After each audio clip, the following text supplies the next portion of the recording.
Yo, what is up, everybody? I'm Immortal MMA, and today I gotta talk about Alexander Volkanovski versus Movsar Evloev. Let's go! Finally, it was announced. We've been waiting for this forever. It should have been this other than the Diego Lopez fight, but hey, the Diego Lopez fight, that's aging really well. But Movsar Evloev versus Alexander Volkanovski on UFC 333. This card is stacked, okay? This card has some really good fights from what I've seen on here. We're gonna go through all of them. Sorry for all the ads and stuff on here. Maybe I'll try to edit them out, but maybe not. Maybe that's too much work. Yeah. But anyways, this is all I have to go off of. Usually I'm on the UFC screen page, the actual page, but it doesn't have all the fights on it yet, I don't believe, last time I checked. So we're just gonna be using this to talk about all the fights. First, we got to talk about the main fight, Alexander Volkanovski versus Movsar Evloev. And, this is just going to be me talking about what my thoughts are on everything, early predictions and all that stuff, Alexander Volkanovski, I don't know if y'all know this. Y'all probably don't because I haven't talked about him too much on the channel. But I love Alexander Volkanovski, okay? He's one of my favorite featherweights. He's obviously the GOAT. There's no discussion between, him and Jose Aldo. No. There's no discussion. It is Alexander Volkanovski. And I really respect Volkanovski. And I really want him to win. And having this win on his resume would move him leaps and bounds in terms of the GOAT list and all that stuff. There's so much that happens if he gets this win. Getting a win over a 20-0 guy, a really good wrestler who has underrated boxing, this is a great win if he gets it. And with this win, there's talks. I'll make a video on stuff after it happens because I do believe he will win against Movsar. But this fight is very interesting because Movsar is kind of like a smaller version of Makhachev in the way that they kind of have the same types of styles. Obviously, Makhachev has better kicks than Movsar, and Makhachev overall is a better grappler overall, better wrestler, better submission threat, and stuff like that. But Movsar, he is this heavy wrestler who also has good striking. That was shown in the last fight that he had against Lerone Murphy. Lerone Murphy, even though, people like to downplay Lerone Murphy, he is a good striker. He's not the craziest best guy in the division, but his striking is still good. He has respectable striking, and Movsar Evloev basically struck with him for I think the first 3 rounds. It was basically just all striking between them, and that was a really close fight. But Movsar gets it done by controversial decision. A lot of people saying that I don't agree with the notion that Movsar lost. I think that fight, if anything, was a tie. I had it as a tie. I haven't rewatched it since then. I know that when it happened, I had it as a tie. But Movsar, he just seems to get these close decisions. The same thing happened with the Arnold Allen fight that he had, which I think that Arnold Allen actually won that fight. It was really close, and it wasn't too overwhelmingly to Allen's side to where it's I'm gonna make a huge deal about it. But at the same time, I am very vocal when it comes to things I think are robberies, and I think that fight was a robbery if I'm remembering it correctly. Again, I haven't watched that fight since it happened, so maybe if I rewatch it, I'll change my mind on it. But anyways, he's had these close fights with these guys, and going up against Volkanovski is a tough challenge. Volkanovski has very good defensive grappling. He has very good defensive grappling. We saw that against Islam Makhachev. We saw that against Brian Ortega being able to get out of the submissions. And obviously, Movsar Evloev isn't exactly a submission threat, so I don't think Volkanovski's going to have to really worry about defending submissions too much. It's mostly just the transitions and the takedowns that he has to defend. And overall, he does really well defending takedowns, and he does really well getting back up from takedowns. So Volkanovski, I think, is going to be a really tough challenge for Movsar. And now, before I continue talking about the fight, we got to talk about the legendary thumbnail I made for this. Is this not peak? Come on now, Movsar Evloev versus Volkanovski. That's literally what the thumbnail is. I made no changes, no edits, no nothing. That's literally Movsar versus Volkanovski. Let's be real, everyone understood. All of y'all understood as soon as y'all saw that thumbnail. Y'all knew who that guy was. Come on now. Y'all knew who that was. We've all seen the videos. We've all seen him talking about some stuff. We are all against Movsar Evloev, other than, all of the Russian Glazers and Dagestani fans. I don't know if Movsar is Dagestani, actually. I don't know exactly what region he's from. I just know that he's, you know, around that region, and there's a lot of Muslim supporters for him and stuff like that. But other than that, that's basically all his supporters. You know, no disrespect to like a certain group of people, obviously, but he said some crazy stuff on that Sneeko thing he did. Obviously, I'm going to be rooting against him, and then it's against Volkanovski. Obviously, I'm going to be rooting against you if it's against Volkanovski. Volkanovski, I think, is going to be able to outmatch Movsar completely in this fight. I think he has the defensive grappling to stop Movsar from getting him down. I think he has very good scrambling ability that he'll be able to use to get back up onto his feet. Again, Movsar, he's not really a submission threat. His ground and pound is decent. He has some decent ground and pound, but it's nothing too crazy to where I think he's gonna, you know, get Volkanovski down and start raining down punches and knock Volkanovski out or TKO him or anything like that. Movsar is never finishing anybody inside of the octagon, inside the UFC. It hasn't happened once since he's been in the UFC. It will never happen as he continues through the UFC unless he gets some like can or something. But Alexander Volkanovski, he is the better striker. From what I've seen of Movsar, even though Volkanovski is getting a little bit slower as he's aging, Movsar in his last fight, even though he showed that he does have decent striking, he does have good striking. If Volkanovski was against Lerone Murphy, I would pick Volkanovski to completely outclass him on the feet astronomically. And Movsar had a very close competitive fight with him where they were going tit for tat kind of, and he was getting the better of the boxing exchanges, but he was also getting hit with some pretty decent clean shots. And I think that against Volkanovski, someone who's probably still faster than Lerone Murphy, someone who has very slick movement, who's very good defensively. I know he does that thing where he backs his head up and he has his like chin kind of up, but usually he doesn't get caught badly with that. And again, it's against Movsar. Movsar doesn't exactly have too much power in the hands. Like, he has decent pop, but nothing that's gonna put you out or anything like that. Volkanovski is very, very slick, very, very fast, very good with his IQ. He's good with his kicks, his boxing. He's good everywhere when it comes to the striking, and he's basically outstruck everybody he's fought, I think, other than Islam, I think. Because even in the Topuria fight, I believe he had better striking numbers. It was just that Ilya was doing more damage with his strikes. But usually Volkanovski is the one that's outstriking everybody, and I don't think that's going to be any different with Movsar, who is a primary grappler who, although again his striking is a little underrated, I'm not going to say that he's just going to go out there and box up Volkanovski. You know, if Max Holloway can, and I know it's been a while since then, and Volkanovski's obviously older and he's a little bit slower, but still, if Max Holloway can outbox Volkanovski, I'm not going to pick Movsar Evloev to be the one to outbox Volkanovski, because Volkanovski still looks good. He still looks good in his last fight, even though it was a little more boring. Against Diego Lopez, this long, very, very powerful guy, we've obviously seen Diego Lopez put all kinds of people out inside of the UFC and stun all kinds of people with his shots. Volkanovski was able to survive 50 minutes with this guy. 50 minutes. And honestly, I would say that Diego Lopez now, if he rematched Movsar, the way Movsar looked in his last fight, I would pick Diego Lopez. And, you know, that's nothing against Movsar's skill. Obviously, Movsar has a win over Diego Lopez, but I think that Diego Lopez has gotten better since then. And if they were to rematch, I would pick Diego Lopez. And Alexander Volkanovski went in there with Diego twice, and he was fine. He got flash knocked down in both of those fights and was able to recover well and win both of those fights. And again, Movsar, his power isn't that great. He's not going to be like Diego Lopez catching Volkanovski with a hook and dropping him. Movsar is not going to do that, okay? He's not going to be the one to do that. Diego Lopez is a very strong power puncher, and the fact that Volkanovski did get caught by him and was still able to stay in it, was able to recover both times, that just shows that Volkanovski, he still has it. Even though his chin isn't the best, he has good recovery, and I'm definitely going to pick him against Movsar Evloev. I don't think Evloev is going to be able to get off the wrestling as well as he would against others, because defensively, Volkanovski is just completely different from everyone that Movsar has fought. The only guy comparable is probably Aljo, and Aljo, I would say, is a very good grappler, but I don't think he's as good defensively when it comes to wrestling as Volkanovski. So I just gotta go with Volkanovski for that one. And Petr Yan versus Merab is the next fight. This fight is sick. This fight is sick. I don't know what people were talking about not wanting to see this fight.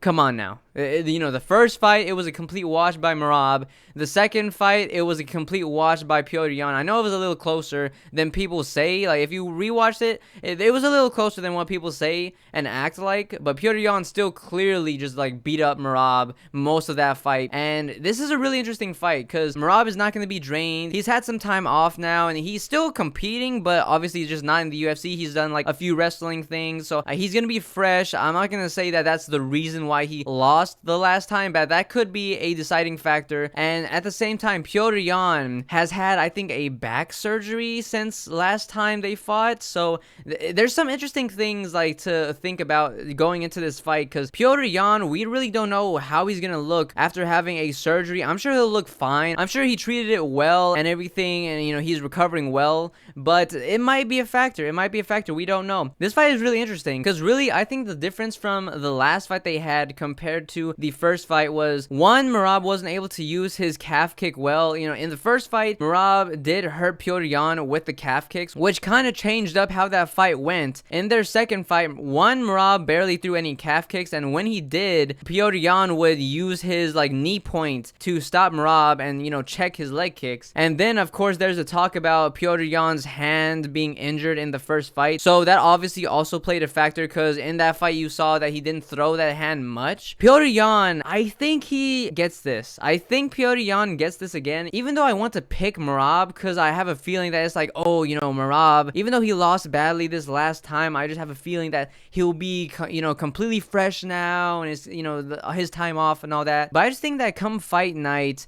they're gonna both be in pretty good shape. I don't think that Petr Yan's gonna have any bad lingering back injuries or anything, and Merab, I think he's gonna be good. I don't think he's gonna be worn down or anything like that. And I just think that Petr Yan overall is just more skilled than Merab. I think that Merab, obviously he uses his cardio to his advantage. He relies a lot on his cardio. He throws a lot, he shoots a lot, and he did that in the last fight. Even though, you know, people might run with the narrative that, oh, well, the reason Merab lost was because he was tired. He had already fought like 3 title fights before this, but it's like he still shot like 30 something takedowns, and he still threw like over 200 punches. It's not like Merab's activity was way down from how it usually is. So I really don't want to run with that narrative. I really think that Petr Yan was just the better fighter that night. I think that he had the better plan. He was ready for the calf kicks this time with that knee point. He was very good defensively with the grappling, which he was in the first fight as well, but even more so in this fight. And I think that when he saw that he could handle Merab's pressure better this fight,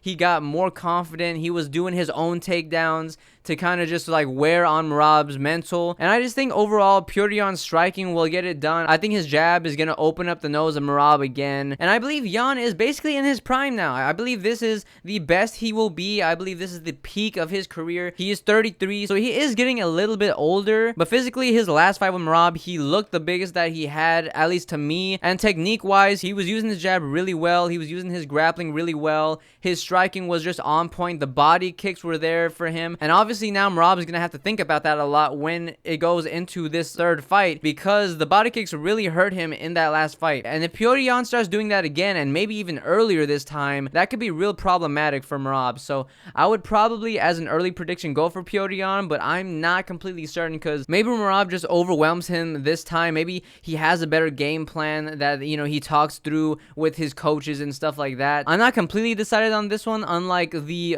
main event, but this is going to be a good fight. These two fights are going to be really, really high level and very, very good. It's going to be very, very enjoyable to watch these. I think this card is going to be super peak. And then moving forward, Loner Kavanagh versus Ramazan Temirov. I really hope my boy Kavanagh gets this. I really hope he does. Look, Ramazan Temirov, even though he's good, he has that knockout power. But Loner Kavanagh, I think that he could get this done. I think that he's very, very good. Obviously, he had a back and forth with Brandon Royval where it was 1-1 going into the third round. And in that round, you know, him and Brandon Royval were rocking each other. It was a very, very close fight. And Brandon Royval is obviously one of the best flyweights in the division. He only loses to the best of the best, and he only gets competitive with the best of the best, and that was Loner Kavanagh on that day. And if Loner Kavanagh would have just not jumped that guillotine, maybe if he would have just had a little bit better takedown defense, he might have won that against Brandon Royval. He might have won that. There's things that Loner Kavanagh did in that fight that were really, really good. Ramazan Temirov, again, he's a very powerful dude, but Loner Kavanagh, I believe, has the speed advantage over him. I believe he has the striking advantage in terms of skill. I just think that Temirov just has that crazy KO power. But here's the thing. That's only if he lands it. That's only if he lands it.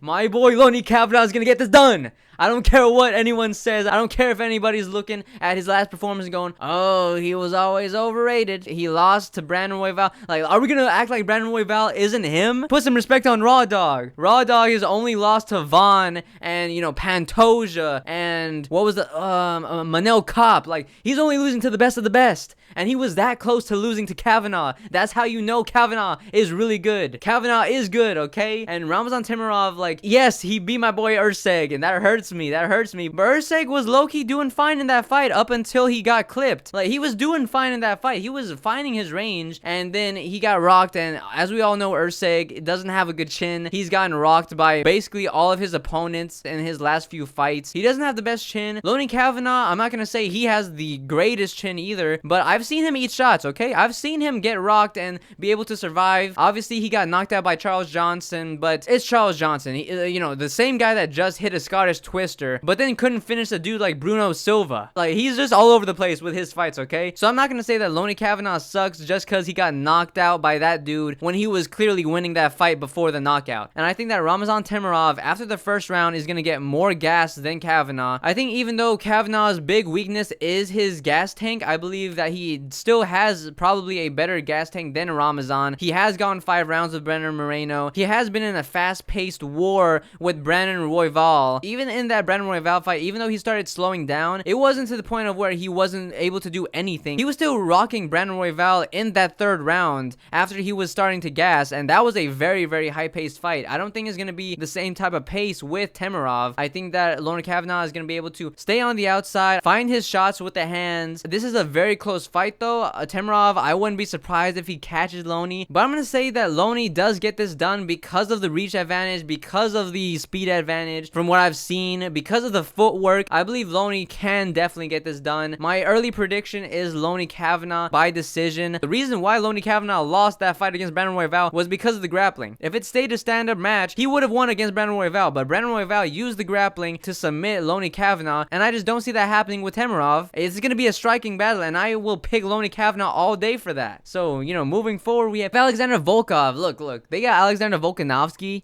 and then Alexander Volkov on the same card. They knew what they were doing. They knew what they were doing against Rizvan Kuniev. This is a tough fight to think about because Volkov, he is getting older, and in his last fight against Waldo Cortez Acosta, even though he got the win, it wasn't the most impressive thing. But again, that is against Waldo, who is a powerful striker, and Rizvan Kuniev, he looked good in his last fight, and he gave Blades a really hard time. But Alexander Volkov is just so tricky to deal with. I think the range and the striking is going to be really good for him in this fight. But also, again, he does get held down. He has gotten better at the grappling as he's gone through his career, but still his weakness is the grappling, and if Rizvan Kuniev can start to use his wrestling to get Volkov down, it might be over for him. It might be kind of a smudge fest. Maybe Rizvan does a little bit with the ground and pound. So I am a little scared for Volkov just getting smudged, but this is an interesting fight. I think this is a very good fight too, because Rizvan has shown that he is good, and obviously Volkov is an OG, one of the best heavyweight fighters to never win a belt. I mean, just look at his record, 40-11.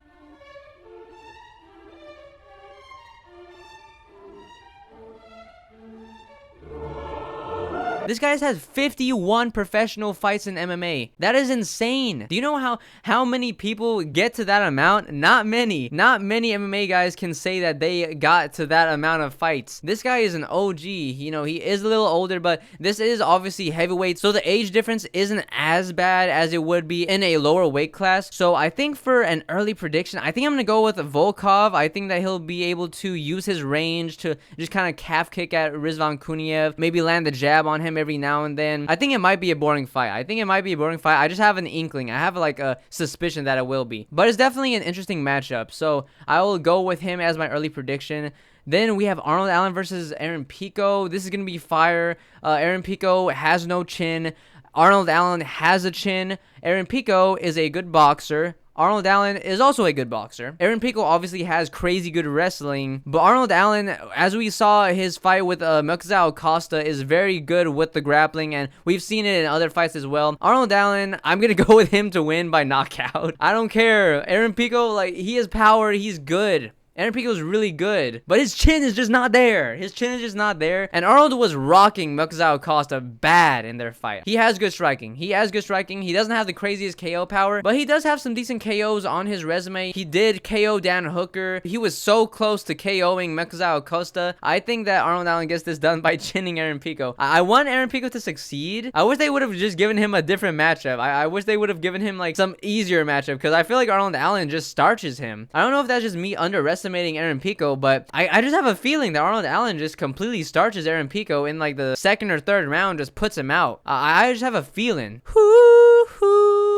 that tonight's gonna be a good night. Every time I say that in these videos, that's all I think about, and I just have to bring that out. Every time I say that, you just know that you're gonna get the song, okay? You're gonna get me singing, okay? Moving forward, we have Dominic Reyes versus Azamat Murzakanov. Dominic Reyes, his chin is just not there. I'm gonna pick Azamat Murzakanov. Dominic Reyes, I don't think he's athletic enough to defeat Azamat Murzakanov like Paulo Costa did. And even in that fight against Paulo Costa, people act like Paulo Costa just steamrolled Murzakanov. I had Murzakanov winning the first round. I don't know what people were watching, but what I was watching was Murzakanov have the better striking exchanges in this first round, and then starting to gas and lose in the second round. And I forgot if he got knocked out in the second or third. I think it was the third. But Murzakanov, he was doing well at the beginning of that fight. I don't know why people were acting like he just didn't do anything during that fight. I think that Murzakanov, he does have decent power. He has good striking. And Dominic Reyes, I just don't trust his chin. And Dominic Reyes, I don't know. Like, he's good. He is good, and he was on his good win streak before his KO to Carlos Ulberg. And obviously, Carlos Ulberg has a really clean hook. He has a really good counter hook. So I'm not going to say that Dominic Reyes sucks for getting knocked out like that. But I feel like any power shot that lands on Dominic Reyes, you know, he has so many knockout losses now. And Azamat, he just faced his first loss against Paulo Costa, who is a good striker, who is kind of a good stylistic matchup against Murzakanov, who is athletic and moving up. And as we all know, there is such a thing as lighter man skill. So I'm just saying, I would not sleep on Azamat Murzakanov. Reyes could definitely get this done, but I just don't know. I mean, like, Reyes is a good striker. He is a good striker. I know